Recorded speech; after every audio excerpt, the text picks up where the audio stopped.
हरे कृष्ण दंड प्रणाम। आज हम चैतन्य महाप्रभु के शिक्षा मत के बारे में चर्चा करेंगे। ओम अज्ञान तिमिरान्धस्य ज्ञानांजन शलाकया चक्षुरुन्मीलितं येन तस्मै श्री गुरु नमो विष्णुपादाय कृष्ण प्रेष्ठाय भूतले श्रीमती भक्ति वेदांत स्वामी नाम नमस्ते सरस्वते देवे गौरवाणी प्रचारण निर्विशेषा शून्यवादी पाश्चात्य देश। जय श्री कृष्ण चैतन्य प्रभु नित्यानंद श्री अद्वैत गदाधर श्रीवासादि गौर भक्तवृंद। हरे कृष्ण कृष्ण कृष्ण हरे हरे, हरे राम राम राम हरे हरे। अध्यात्म ज्ञान तथा दिव्य ज्ञान के अनेक स्तर हैं। एक स्तर पर वेद द्वारा कहे गए कर्मकांड के यज्ञ त्याग सत्कर्म तथा योगाभ्यास हैं। ये सभी कर्मकर्ताओं को विभिन्न फल देने वाले। इन सभी अभ्यासों के फल तभी तक चित्ताकर्षक प्रतीत होते हैं जब तक भगवान सेवा के दिव्याति दिव्य स्तर की प्राप्ति नहीं हो जाती। भगवत प्रेम सुप्त रूप से हर जीव में विद्यमान होता है। उसे शुद्ध भक्ति के द्वारा जागृत किया जा सकता है। ठीक उसी प्रकार जैसे सर्प द्वारा डसे व्यक्तियों को क्षार से जगाया जाता है। भक्ति पर इस प्रकार बोलने के अनंतर चैतन्य महाप्रभु ने श्री रूप गोस्वामी को भगवत भक्ति एवं भक्ति के लक्षणों का वर्णन सुनाया। उन्होंने कहा, शुद्ध भक्ति में कृष्ण भावनामृत में उन्नति करने के अतिरिक्त अन्य इच्छाएं शेष ही नहीं रह जाती। देव पूजन अथवा भगवान श्री कृष्ण के अन्य स्वरूप की उपासना, मनोधर्म या सकाम कर्म आदि के लिए शुद्ध भक्ति में कोई स्थान नहीं है। भक्त को इन सभी दूषणों से मुक्त होना होगा। भक्ति के लिए केवल वही वस्तुएं ग्राह्य हैं जो शरीर रक्षा के लिए आवश्यक हों। शरीर की आवश्यकता को बढ़ाने वाली अन्य पदार्थों का त्याग कर देना चाहिए। अतः शरीर धारण की मूलभूत वस्तुओं को ही स्वीकार करना चाहिए। शारीरिक आवश्यकता को कम से कम कर लेने के द्वारा हरि नाम कीर्तन के माध्यम से कृष्ण भावनामृत के उदय में समय का अधिक से अधिक उपयोग किया जा सकता है। शुद्ध भक्ति का अर्थ सारी शारीरिक इंद्रियों से निरंतर भगवान सेवा करना है। इस समय हमारी सब इंद्रियां उपाधि युक्त हैं, क्योंकि शरीर ही उपाधि युक्त है।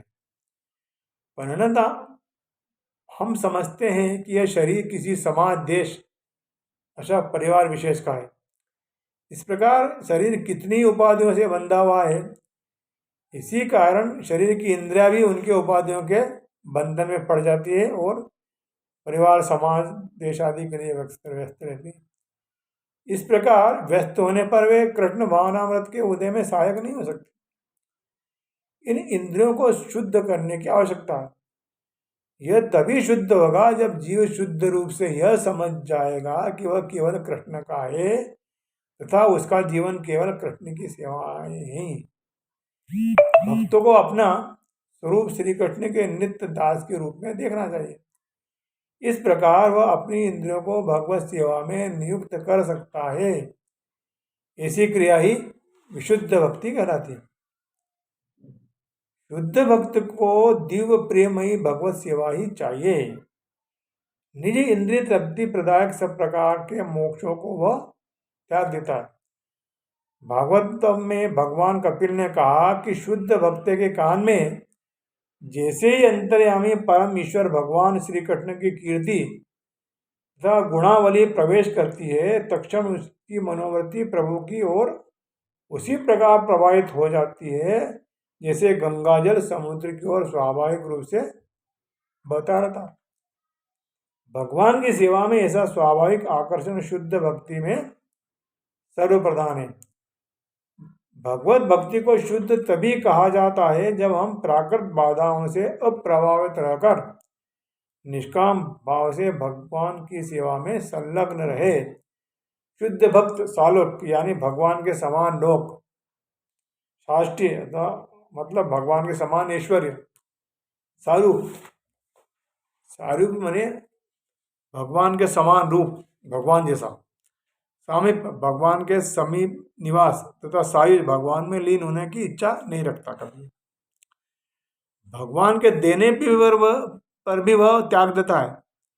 भक्त वास्तव में भगवान की प्रभुमयी सेवा में निरंतर इतना संलग्न रहता है कि इस कार्य के अतिरिक्त अन्य लाभ के विषय में सोचने के लिए उसके पास समय ही नहीं मिलता। जिस प्रकार एक सांसारिक व्यापारिक कार्य में व्यस्तता के समय अन्य कुछ नहीं सोचता, उसी प्रकार भगवत सेवा परायण भक्त उस सेवा के अतिरिक्त कुछ भी नहीं सोचता है। भगवत सेवा में ऐसी तन्मयता को प्राप्त भक्त को भक्ति के परम शिखर पर आरूढ़ समझना चाहिए। ऐसी दिव्य भक्ति के द्वारा ही माया के प्रभाव से मुक्त होकर भगवत प्रेम के परम विशुद्ध रस का आस्वादन संभव है। जब तक भक्ति मुक्ति की वासना रूपी मायावी पिशाचिनियां हृदय में बैठती है, तब तक कोई भी भक्त जनित परम दिव्य प्रेमयी भगवत सेवा का आस्वादन नहीं कर सकता है। हरे कृष्ण।